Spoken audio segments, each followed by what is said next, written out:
네, 여러분 안녕하세요. 다시 한번 인사해 볼까요? 여러분 안녕하세요. 또 즐거운 안식일입니다. 또 이 안식일에 우리가 함께 모일 수 있게 됨을 감사하게 생각하는 이 안식일이고, 우리가 이 안식일에도 매 안식일 우리가 바라는 것처럼 우리의 마음속에 하나님을 꼭 경험하게 되기를 간절히 소원합니다. 여러분 지난주 말씀 기억하세요? 기억 안 나죠? 혹시 기억나는 사람 있어요? 지난주 말씀? 나린이 기억나요? 고마워요. 기억해줘서. 우리 지난주 말씀에서 우리는 창세기 19장의 전반부의 이야기를 함께 나눴습니다. 그리고 그곳에서 우리가 함께 말씀을 나누면서 이 롯이 머물고 있던 성 이름이 뭐죠? 소돔. 소돔에 두 명의 천사가 찾아왔어요. 왜 찾아왔죠? 그 성을 뭐 하려고요? 멸망시키려고 찾아왔음을 우리는 알게 됐습니다. 그들이 늘 일상생활, 늘 먹고 마시고 놀고 있을 때에 평범한 손님처럼, 평범한 여행객처럼 보이는 그 두 사람이 머무르기 위하여 그 성에 왔을 때에 그 두 사람은 다른 평범한 여행객들과는 다르게 그 성을 뭐하러 왔다고요? 멸망시키러 왔다고요. 이게 사실 중요합니다. 오늘 우리의 삶에도 우리가 늘 평범한 일상을 살아가고 있다고 생각되지는 모르겠지만 어쩌면 지금도 재림의 소식은 우리들에게 한 걸음 한 걸음 더 가까이 다가오고 있음을 우리는 알게 됩니다. 오늘 그러한 말씀들을 좀 나눴던 기억이 있어요. 사실 소돔성의 멸망에 관한 기별은 우리들에게 굉장한 의미를 가진 말씀입니다. 왜냐하면 소돔성의 멸망이 왜 의미 있냐면 그 소돔이라는 성은 아주 오래전에 있었던 하나의 도시의 이름에 불과하지 않고 성경의 전체적인 개념상 소돔이라는 성은 예언적인 성읍입니다. 오래전에 있었던 성읍이 아니라 그 성읍은 영적인 소돔이라고 표현되는 성읍이에요. 그래서 오늘 이 시대에 살아가는 이 죄악이 가득한 시대에 또 재림을 얼마 앞두지 않고 있는 이 시대를 가리켜 뭐라고 부르냐면 영적인 소돔이라고 부르는 이 성읍이 바로 소돔입니다. 그렇기 때문에 소돔은 의미 있어요. 그 당시에 그러한 죄를 가지고 살았을 때에 이 영적인 소돔에도 그때의 죄와 동일한 죄들이 가득합니다. 우리가 잘 알고 있는 것처럼 소돔에 무슨 죄가 있었어요? 동성애의 죄가 있었어요? 요즘에 얼마나 동성애에 관한 이야기들이 많습니까? 동일한 죄의 연속이에요. 그렇게 이 소돔 성읍은 우리가 가볍게는 여겨서 안 되는 성읍이 바로 이 성읍입니다. 그리고 오늘 우리는 말씀을 통하여 그 소돔 성에 거했던 사람들의 모습에 관하여 살펴보게 됩니다. 그럼 조금 더 우리가 전진해서 그 말씀을 이해해보기 원한다면 소돔 성에 거하고 있는 사람들의 모습은 오늘 누구의 모습이라는 거예요? 오늘 우리의 모습이라는 거예요. 이 이야기를 결코 가벼운 이야기로 여기지 않게 되기를 간절히 소원합니다. 먼저 19장 12절 말씀을 봅니다. 그 사람들이, 그 천사들이 롯에게 이르되 이 외에 내게 속한 자가 또 있느냐? 내 사위나 자녀나 성 중에 내게 속한 자들을 다 성 밖으로 이끌어내라. 그들에 대하여 부르짖음이 여호와 앞에 크므로 여호와께서 우리로 이곳을 멸하러 보내셨나니 우리가 멸하리라. 근데 이 14절이 중요해요. 잘 들어보세요.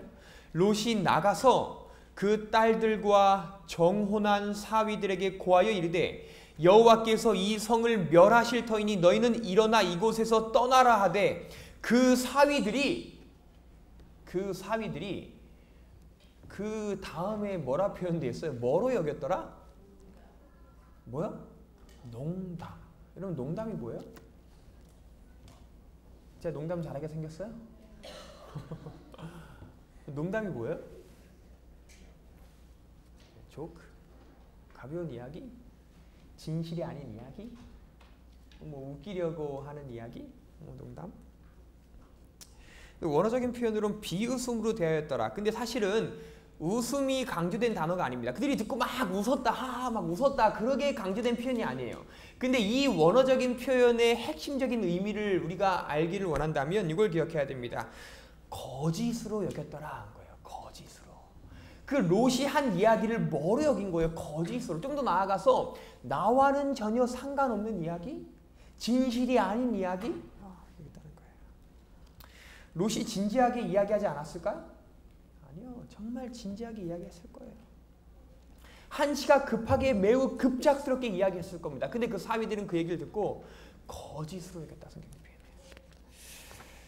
여러분 100년 전에 어마어마하게 큰 배가 하나 있었습니다. 그 길이가 269m예요. 269m, 약 300m나 되는 큰 배입니다. 이 배가 뭘까요? 100년 전에 우리가 잘 아는 무슨 배요? 타이타닉. 이 타이타닉 배가 약 2,000명의 승객들을 태우고 출항했습니다. 근데 우리가 잘 아는 것처럼 이 배가 어떻게 했어요? 끝내 침몰됐어요. 왜 침몰됐는지 아세요? 뭐에 부딪혔어요? 빙산에 부딪혔어요. 근데 뭐 그거에 대한 많은 이야기가 있습니다. 어떤 사람은 그 배 아래에 뭐 화약이 실려져 있었다. 그게 터져서 막 침몰됐다. 뭐 이렇게 이야기하는 사람들이 있어요. 제가 오늘 그 배가 침몰했던 이유에 관하여 나누길 원치 않습니다. 근데 그 배가 침몰했을 때에 그 배에 타고 있던 2,000명 중에 무려 1,500명이 넘는 사람이 죽었어요. 제가 오늘 좀 집중하기 원하는 이야기는 그 1,500명 죽어버린 사람들이 사실은 조금 더 살 가능성을 가지고 있는 사람들이었어요. 그 이야기를 좀 나누기를 원해요. 사실 그 배가 침몰했던 그 지점에서 약 16km가 떨어진 지점에는 그 타이타닉만큼 큰 배는 아니지만 1,500명이라는 사람들을 실을 수는 있는 또 다른 배 한 척이 머물고 있었습니다. 16km면 꽤 먼 거리라고 우리가 생각될지 모르겠지만 사방이 아무것도 없는 뻥 뚫린 바다에서 16km면 굉장히 가까운 거리예요. 배가 막 항해해서 가면 약 30분 이내에 도달할 수 있는 거리입니다. 근데 그 16km 되는 거리에 또 다른 캘리포니아호라는 배 한 척이 거기 머무르고 있었어요. 그리고 그 배에 타고 있던 사람들은 타이타닉이 저 멀리 항해하는 모습들을 다 지켜봤다고 그 배의 기록 일지에는 기록되어 있습니다. 그리고 끝내 그 배가 침몰했어요. 여기가 중요합니다. 이 타이타닉 배가 침몰한 순간 그 타이타닉 배의 선장이었던 스미스 선장은 자신의 아래에 있는 모르스 부호를 조종하는 그 선원에게 재빨리 이야기해서 빨리 16km 지점에 있는 캘리포니아호에게 구조 요청의 전가를 보내라고 급작스럽게 명령했어요. 그리고 그 선원은 그 이야기를 듣고 그 캘리포니아호에게 불빛으로 모르스 신호를 막 쏴서 지금 자신들의 배가 위험에 처해 있고 얼마나 급작스러운 상황이고 지금 빨리 여러분들이 와서 우리의 배를 도와준다면 우리 선원들은 다 한 명도 빠짐없이 다 살 수 있다는 메시지를 계속해서 보냈어요. 그 배의 모르스 부호 장치가 물에 잠기는 그 순간까지 그 선원은 모르스 부호를 계속해서 신호했습니다. 근데 안타까운 건 그 캘리포니아 호에 있던 사람들이 그 신호를 봤을까요? 못 봤을까요? 봤어요. 봤어요. 그리고 그 배에 여전히 똑같이 모르스 부호를 담당하는 2명의 선원이 그냥 본 것도 아니고 망원경을 가지고 그 배에서 나오는 불빛을 계속해서 바라보고 있었어요. 근데 그 배는 타이타닉호를 도와주러 가지 않았습니다. 왜 그랬을까요? 그 2명의 선원들은 그 자신들에게 오는 구조 요청의 불빛을 바라보면서도 그것을 망원경으로 더 자세히 바라보면서도 그 불빛을 뭐라고 여겼냐면 파티의 불빛으로 여겼대요. 그 배는 휘황찬란하게 불빛을 늘 비치면서 항해하고 있는 모습을 봤기 때문에 그 긴박한 소식, 그 배가 침몰해가는 그 소식, 1초라도 더 빨리 와서 자신들을 구해주기 원하는 그 소식을 뭐로 여겼다고요? 파티에서. 나와는 전혀 상관없는 불빛, 나와는 전혀 상관없는 이야기로 여겼다는 거예요. 그리고 그 2사람은 망원경으로 그 구조의 불빛을 뻔히 바라보고 있으면서도 그 1,500명이 안타깝게 죽게 되는 장면을 그저 바라만 봤어요. 여러분, 웃겨야만 농담입니까? 아니에요. 웃기지 않고도 그 이야기를 진실로 여기지 않는다면 나는 오늘 그걸 뭐로 여기는 사람이에요? 농담으로 여기는 사람이에요. 결론적으로 이야기하면 이 캘리포니아의 두 명의 선원은 그 타이타닉호에서 울려 퍼지는 그 구조의 불빛을 뭐로 여기는 사람들이었어요? 농담으로 여기는 사람이었어요. 진실이 아닌 이야기. 하나의 파티 불빛. 여러분, 그리고 오늘 성경에 이 이야기가 기록된 이유가 있습니다. 제가 오늘 말씀을 시작하며 이야기 드렸던 것처럼 이 소돔성에 머물고 있는 사람들의 모습은 오늘 누구의 모습이라고요? 저와 여러분들의 모습이에요. 오늘 우리는 그렇게 여전히 농담으로 여기며 살아가는 사람들입니다. 뭘요? 하나님의 말씀이에요. 살아가며 수없이 많은 성경의 이야기를 듣지만 그 이야기가 나에게 하시는 말씀이라고 여기지 않는 자들, 하나님의 말씀을 그렇게 농담으로 여기는 우리들에 관한 이야기예요. 살아가며 교회에 와서 매 안식일, 매 금요일 저녁, 매 화요일 저녁, 그리고 각 가정에서 수없이 많은 설교를 듣지만 그 설교를 나에게 주시는 하나님의 말씀으로 여기지 않고 옆 사람의 이야기, 내 친구의 이야기, 다른 누군가의 이야기, 그렇게 그 이야기를 농담으로 여기는 자들에 관한 우리들의 이야기입니다. 성경에 많은 힘이 되는 이야기들이 기록되어 있지만 오늘 그러한 말씀과는 전혀 다르게 낭망하고 지치고 힘들어하며 살아가는 오늘 우리들에 대한 이야기예요. 성경에 회개하라는 수없이 많은 초청이 있지만 그 초청을 읽고 설교로 들으면서도 단 한 번도 회개하지 않는 자들. 오늘이 롯의 사위들의 이야기가 아니라 오늘 저와 여러분들의 이야기예요. 재림이 임박했다고 지금도 수없이 많이 이야기하지만 오늘도 전혀 재림에 관하여 준비하고 있지 않는 자들, 오늘 여전히 그렇게 하나님의 말씀을 농담으로 여기는 저와 여러분에 관한 이야기입니다. 우리 사랑하는 태닝교회 청년과 학생과 우리 어린이 여러분, 그리고 이곳에 참석한 우리 장년 여러분들이시여, 먼저 하나님의 말씀은 다른 사람에게 하는 이야기가 아니라 오늘 누구에게 하는 말씀이에요? 바로 나에게 하는 말씀이에요. 먼저 그걸 깨달으셔야 돼요. 그리고 그러한 말씀을 내가 들었다면 그 말씀을 결코 농담처럼 가볍게 여기지 말고 오늘 나의 삶에 이르러오는 하나님의 가장 긴박하고도 울부짖는 음성임을 우리는 깨달아야 합니다. 그러한 말씀을 들었다면 그렇게 살아야 돼요.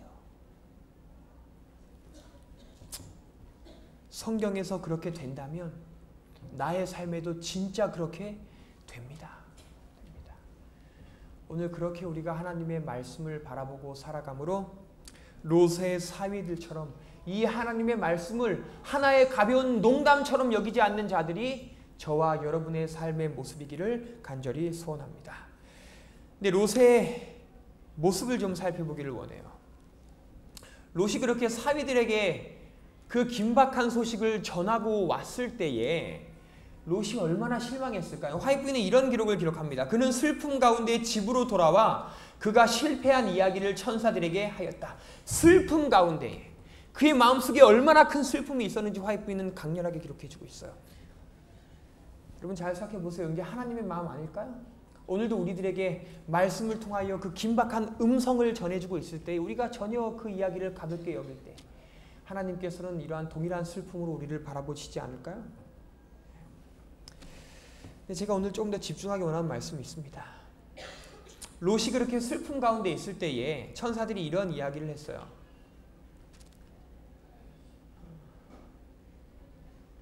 15절 동틀 때에 천사가 롯을 재촉하여 가로되 일어나 여기 있는 내 아내와 두 딸을 이끌라. 이 성의 죄악 중에 함께 멸망할까 하노라. 그래 너희 사위들 결혼한 딸들 그 이야기 안 들은 거 그래 슬프지만 어쩔 수 없어. 여기가 곧 멸망하니까 그들은 내버려두고 누구라도 떠나라. 너희들이라도 떠나라 이랬어요. 근데 그 뒤에 오는 16절 말씀을 보세요. 그러나 롯이 뭐하매? 지체하매 이랬어요. 지체하매. 그럼 롯이 왜 지체했을까요? 롯도 농담으로 여겼을까요? 롯이 왜 지체했을까요? 여러분 생각해 보세요. 지금 이 예배당이 막 천장에서 막 흙이 떨어지고 돌멩이가 막 떨어지면서 무너져 내리고 있다고 생각해 보세요. 이러면 어떻게 하시겠어요? 여전히 앉아서 예배 보시겠어요? 아니면 재빨리 나가시겠어요? 재빨리 나가요? 네. 예배 보겠다고 대답하는 분은 한 분도 안 계시네요. 제가 필리핀에 있을 때, 천명 선교사 있을 때, 제가 그 캠퍼스에 있던 지역은 굉장히 지진이 자주 일어나는 지역입니다. 거기 인근에 화산이 하나 있어요. 그래서 지진이 굉장히 자주 일어나요. 근데 하루는 한 목사님이 그 아이아스라는 학교가 있는데 그 학교에 머물고 있던 목사님이셨는데 그 목사님이 저와 몇 명의 선교사들을 가정으로 초대했어요. 그래서 초대해서 밥을 막 먹고 있었습니다. 지진이 굉장히 잦은데 식사하는 중에 그날따라 평소보다 굉장히 강한 지진이 좀 이렇게 일어났어요. 그래서 밥 먹는데 막 식탁이 흔들리고 등이 막 흔들리고 등이 흔들면서 불이 막 깜빡깜빡거리고. 근데 제가 같이 있던 선교사들 중에서 굉장히 좀 느릿느릿하고 통통한 선교사가 한 명이 있었습니다. 뭐 통통하다고 다 느릿느릿한 건 아니에요. 근데 그 선교사는 통통하면서 느릿느릿했어요. 늘 뭐 하자면 늦게 하고 뭐 하자면 늦게 일어나고 우리가 하자면 가장 늦게 오고. 지진이 났어요. 근데 알고 보니까 지진이 나면 여러분 집 밖으로 나가는 게 안전할까요? 집 안에 있는 게 안전할까요? 집 안에 있는 게 안전하대요. 집 밖으로 나가면 오히려 더 위험에 처할 수 있답니다. 근데 나중에 알았어요. 그리고 지진이 나자마자 우리가 다 함께 집 밖으로 나가기 위하여 막 나가자 막 이랬어요. 근데 이제 그 느릿느릿한 선교사를 좀 챙겨야 되잖아요. 그래서 그 선교사를 좀 챙기기 위하여 우리가 빨리빨리 나가자 이렇게 봤더니 그 선교사는 이미 밖에 나가 있어요. 가장 빨리. 전혀 지체하지 않았어요. 왜냐하면 그 지진에 임박한 시기에 자기가 죽을까봐 두려워서 가장 빨리 나간 선교사가 그 선교사였습니다. 근데 오늘 보면 롯은 뭐 했대요? 지체했대요. 근데 우리가 성경에 기록된 롯이라는 사람의 습성을 보면 그는 지체하는 사람이 아니었습니다. 늘 자신에게 오는 임박한 기별들을 주의 깊게 듣고 게을르지 않고 뭔가 지체하지 않는 사람이었어요. 근데 오늘 성경 표현하기에 그가 지체했대요. 왜 그랬을까요? 여러분 우리가 이 말씀을 통하여 한 가지 꼭 함께 나누기 원하는 주제가 있습니다. 여러분 먼저 결론 먼저 말씀드립니다. 여러분 게으름은 전달돼요. 그런 거 아세요? 게으름은 전달됩니다. 하품도 전달되는 거 아시죠? 한 사람이 하품하면 그 주변의 사람들이 공기가 부족해서 같이 하품을 하는데요. 근데 게으름도 전달돼요. 근데 그 이유를 한번 살펴보면 제가 지난주 말씀 가운데에 이 소돔성이 가지고 있던 죄악 한 가지를 이야기했어요. 그거 기억하세요? 그 소돔성이 막 큰 죄를 지은 거 아니에요. 그 소돔성이 가지고 있던 가장 큰 죄의 핵심은 뭐라고 이야기했어요? 게으름이라고 그랬어요. 게으름. 바쁜 것도 때로는 축복이란 말씀 드렸어요. 이 성이 가지고 있었던 모습은 게으름입니다. 근데 잘 생각해보면 절대로 롯은 게으른 사람이 아니었지만 오늘 롯을 지체하는 사람으로 만들 수밖에 없었던 것은 누구의 게으름이에요? 그 소돔성 사람들의 게으름이에요. 또 다른 말씀 하나 봅시다. 26절에 보면 롯의 아내는 뒤를 돌아본 고로 소금 기둥이 되었더라 이랬어요. 롯의 아내는 왜 뒤를 돌아다 봤을까요? 물론 그 롯의 아내가 그 소돔성에 남겨두고 온 많은 재물들을 그리워하는 마음이 뒤돌아봤던 건 사실입니다. 근데 화입 부인은 이러한 기록을 좀 남겨요. 만일 롯 자신이 주저하지 않고 천사들의 경고를 순종하여 강청이나 항의의 말 한마디 없이 부지런히 산으로 도망하였더라면 그의 아내도 무사히 피난하였을 것이요 그의 모본의 가마력은 그 여자의 운명을 결정지은 죄에서 그녀를 구원해 내었을 것이다. 롯의 머뭇거림과 지체가 그 여자로 하나님의 경고를 경시하게 하였다 이랬어요. 자, 잘 생각해보면 오늘 그 롯의 아내가 뒤를 돌아보고 마음속에 경시함을 갖고 소금기둥이 될 수밖에 없었던 가장 중요한 이유는 그 여자의 본성이 원래 그랬던 것은 둘째치고 누구의 모습 때문에요? 그의 사랑하는 남편 롯이 지체하고 조금씩 게을러진 습성을 갖고 있는 것을 바라보며 누구도 그렇게 살아가기 시작하는 거예요. 그의 아내도 그렇게 되었다는 거예요. 여러분, 이건 사실 우리에게 가볍지 않은 교훈 한 가지를 줍니다.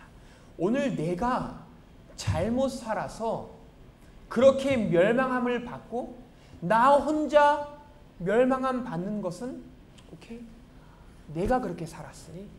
근데 더 안타까운 사실은 오늘 나의 죄악적인 모습으로 인하여 나의 주변에 있는 사람들이 뭐 되는 거예요? 전염되는 거예요. 이게 얼마나 안타까운 일인지 몰라요. 근데 화이트 부인의 기별에 화이트 부인은 여러 번 강조합니다. 오늘 나 때문에 나의 주변에 있는 사람들이 혹시라도 구원받지 못한다면 하나님께서는 그 피의 값을 누구에게 물으신다고요? 나에게 물으신다고. 그러니까 여러분, 하나하나 행동할 때 중요하게 생각해야 돼요. 가볍게 행동해서 안 됩니다. 나의 오늘 생각 없이 하는 행동 하나가 나만을 멸망시키는 게 아니라 나의 사랑하는 가족들을 멸망시킬 수도 있고 나의 사랑하는 친구들을 멸망시킬 수도 있고 내가 알지 못하지만 나를 바라보는 그 사람을 멸망시킬 수도 있다는 거예요. 오늘 나의 행동은 그렇기에 너무나 중요합니다. 우리 사랑하는 태능교회 청소년 식구 여러분들이시여, 오늘 우리가 그렇게 한 가지 행동을 하더라도 기도하는 마음으로 나의 구원만을 책임지는 게 아니라 나의 주변에 있는 사람들의 구원까지 책임진다는 심정으로 우리가 행동하게 되기를 간절히 소원합니다. 여러분, 지체함이 게으른 게 우리의 삶에 정말로 필요하지 않은 이유, 없어져야 되는 이유가 있어요. 화이트 부인의 기록, 정말로 짧지만 강렬한 두 가지 기록을 읽어드립니다. 재림 신도의 가정 287페이지. 하늘에는 게으름뱅이가 없다. 하늘에 뭐가 없다고요? 게으름뱅이가 없다. 또 다른 표현, 그리스도인 성경봉사 89페이지. 게으름뱅이는 그곳에 결코 들어갈 수 없다. 어떤 사람 이렇게 생각할지 몰라요. 내가 게으르지만 하나님 말씀 평소에 잘 보고 때때로 나의 일에 게으르지만 내가 기도 열심히 하고 살아가면 내가 하늘에 갈 수 있지 않나라고 생각할지 몰라요. 근데 화이트 부인은 기록합니다. 하늘에는 게으름뱅이가 없다. 게으름뱅이는 결코 그곳에 들어갈 수 없다. 이 말씀을 꼭 기억하게 되기를 간절히 소원합니다. 여러분, 제가 게을러 보여요? 부지런해 보여요? 제가 사실 굉장히 게으른 사람입니다. 보기와는 다르게. 제가 급하게 재정이 좀 필요한 일이 있었어요. 근데 그 재정이 필요한 시점이 작년에 있었던 일입니다. 작년 9월쯤에 제가 재정이 굉장히 필요한 일이 있었어요. 제가 그 재정을 어떻게 충당할까 고민하다가 제가 가지고 있는 카메라가 한 대 있는데 그 카메라를 뭐 하기 위해서 계획하고 있었냐면 팔기 위해서 계획하고 있었어요. 근데 그 일을 제가 굉장히 오랫동안 미뤘습니다. 얼마의 시간 동안 미뤘냐면 무려 6개월 동안 그 카메라를 파는 일을 미뤘어요. 아직 조금 더 미뤘어요. 근데 제 처가 저의 그 게으르고 지체하고 미루는 성격을 잘 알아요. 제 처는 늘 저에게 강조했습니다. 그 미루지 말고 빨리빨리 팔어. 빨리빨리 팔아서 우리가 해결해야 될 거 해결해야지. 저는 아니야. 9월에 해결하면 돼. 좀만 미루자 이렇게 이야기했어요. 그리고 그날도 미뤘습니다. 뭐 계속 미루면서 살고 있었어요. 제가 밖에서 이렇게 일을 보고 있는데 제 처가 전화가 왔어요. 그래서 뭐 제 처가 저에게 자주 전화하니까 제가 전화를 받았습니다. 그리고 무슨 일이야? 전화 받았더니 제 처가 굉장히 저에게 화난 목소리로 대뜸하는 얘기가, 그봐 내가 미루지 말랬지. 갑자기 이러는 거예요. 내가 이렇게 미루지 말랬지. 갑자기. 제가 왜? 무슨 일 있어? 했더니 빨리 집으로 와. 그래서 제가 뭐 일을 마치고 빨리 집으로 갔어요.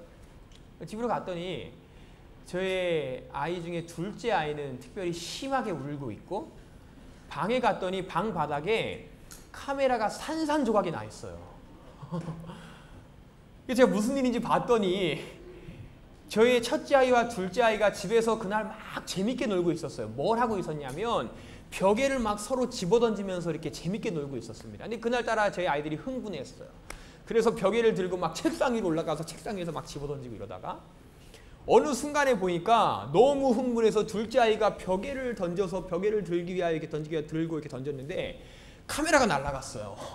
뭐를 든 거예요? 카메라를 들고 던진 거예요. 제가 아이에게 물어봤더니 벽인 줄 알았대요. 이게 말이 돼요? 그런 거짓말을. 카메라가 박살이 났어요, 진짜. 제가 그날 제 처에게 얼마나 혼났는지 몰라요.